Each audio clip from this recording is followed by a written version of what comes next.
How strong is Kaguya Otsutsuki? Feared as Usagi no Megami, the rabbit goddess, and Chakra no soul, the progenitor of chakra. This video was requested by donating to our channel. If you'd like to request your own video, a link to our Discord server will be in the description.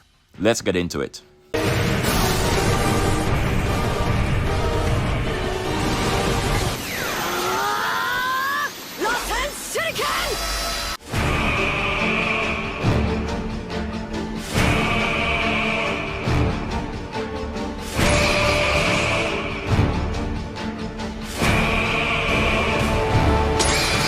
There is no doubt that Kaguya's powers were absolutely godlike. But exactly how powerful is she? Is she planetary, universal, multiversal, star level? Well, first I'll address Kaguya's power level, then her speed, and then where her abilities scale. After all, you find that her abilities depend generally on how she allocates her chakra. For example, how can someone who is affected by the gravity space to a similar manner as Kakashi and Sakura summon enough chakra to switch spaces the moment Sasuke tried to cut her down? There are also different media like the Naruto games and the databooks, which I'll be referencing in this video, and we'll discuss the raw Japanese terms used in the novels, databooks, and the manga.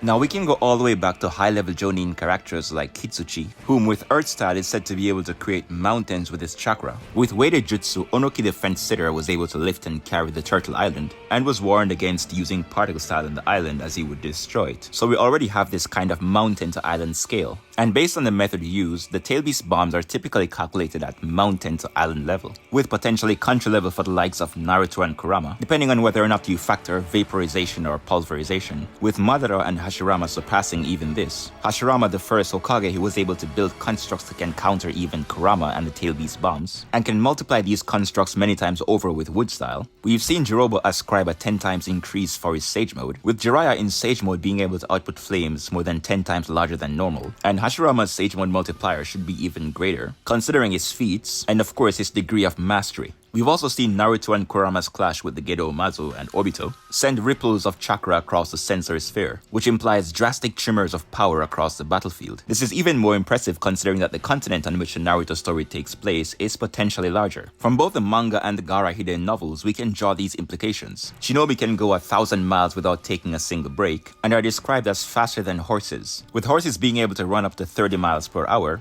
and the fact that journeying to the Sand Village from the Leaf can take up to 3 or 4 days. Even for Gai's squad, which excels in physical ability, you'd end up with many of the Naruto countries being the size of continents, being thousands of kilometers across. And when you factor the scale of the higher-end Bijuu attacks, and the fact that Pain measured that the combined power of the Tail Beast would be able to wipe out entire nations, although for this he still needed the 9 tails, you can see while the 10 tails is easily continental to multi-continental. Furthermore, it was like a small planet compared to the rest of the chakra on the battlefield, and became more concentrated and powerful inside Jubito, as Jinchuriki are stronger than their Tail Beast counterparts. Furthermore, Jubidara would be a significantly stronger 10 tails than Jubito, considering the addition of a full half of 9 tails and the 8 tails. At which point he was getting closer to Rikudo Sennin, the Sage of the Six Paths. It was also implied that a weaker version of the Sage was involved in the creation of the moon, alongside his brother Hamura, a version of the Sage which was not infused with the full power of 10 tails. He would also be devoid of the husk, the Gedo Mazu, which would have been sealed in the moon, which further implies that this moon creation is more of a low-tier feat for the Sage of the Six Paths. Jubidara would then add the power of the Shinju, the divine tree, to himself, which is also sort of a manifestation of 10 tails, before adding a second Rinnegan which seems to multiply his strength by 5 with the Limbo clones.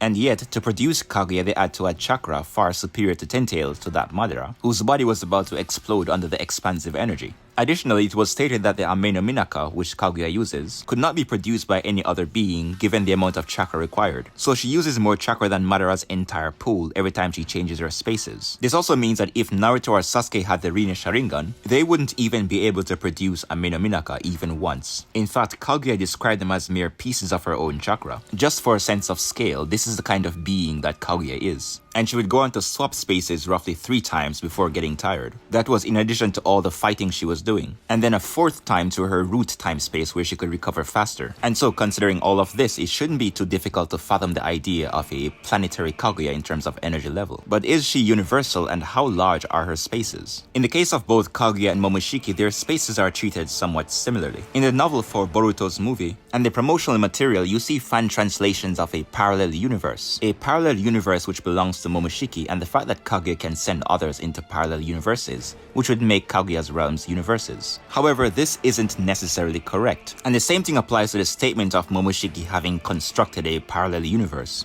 The term used is isekai, a term which can mean parallel universe or just vaguely another world, or other world or a dimensional world, worlds which lack a description of size and properties. And when a word has multiple meanings, you have to choose based on proper context. In this case, what are the properties of Kaguya's and Momoshiki's worlds and how large are they? Because as far as the term isekai goes, they could very well be planets. And even if you expand the domain that they rule over to the entire scenery, the most you see for both Momoshiki and Kaguya is a single to several stars, which at most would lead to a multi-solar system sized realm, specifically in Momoshiki's case. Other terms like Ikkai, which can mean spirit world, underworld, or simply the next world, also leaves the properties and size vague. And the same applies to other kanji used in the novel such as yo, or akukan, which means subspace, which for any other definition or use still requires further context, and doesn't just simply mean universe or parallel universe. In fact, the context of world used here again also has planetary implications, as Naruto noted that this is not the airspace of his own world. Airspace is a term used in reference to a planet. It's actually referring to the atmosphere which is associated with the planet, or a section of the atmosphere associated with a country. Furthermore, Naruto had almost zero visibility beyond the clouds in the sky, so its reference was to a planet and the atmosphere which he could see. Also, if you're trapped in an unknown universe, you can't really identify the universe based on the airspace of a planet. After all, you could very well be on a different planet inside your own universe. So there is a very strong context for a planetary reference. This also goes in conjunction with Kaguya's worlds or spaces, which have descriptive names, which are directly associated with the features of the planets. So none of the terms directly indicate universal spaces. And for those who use the Naruto Ninja Storm series for further reference, the games do not eliminate a planetary context, even if you cited a background filled with nebulas. Furthermore, the presence of nebulas do not indicate a universe, as these are known to be smaller than galaxies. A single galaxy can even contain thousands of nebulas. Furthermore, in both the game and the manga, there is no shown expansion of a Truth Seeker orb outside the planetary space. So can you scale these characters beyond planetary based on their spaces? Absolutely. But it's more so a highballed scale. And terms like space-time refer to the construct of all the dimensions of space with time, and still requires further proof of size. In fiction, there can be space-times of all sizes. For example, the Valley of Screams in Bleach is referred to as a space-time, but the furthest direct reference of size is the presence of daylight. So this applies to not only Naruto but also Bleach and other anime and manga. Even in comics, there's reference to space-time, the fabric being folded or crumpled up and such. Other arguments include Obito's statement about Kaguya's space-time being vast. However, this is a mistranslation. He wasn't referring to the size of the realms or comparing it to the size of Naruto's universe, but merely the distance between Kaguya's realms. A better reference would be to say that Obito's Kamui dimension is closer to the Naruto universe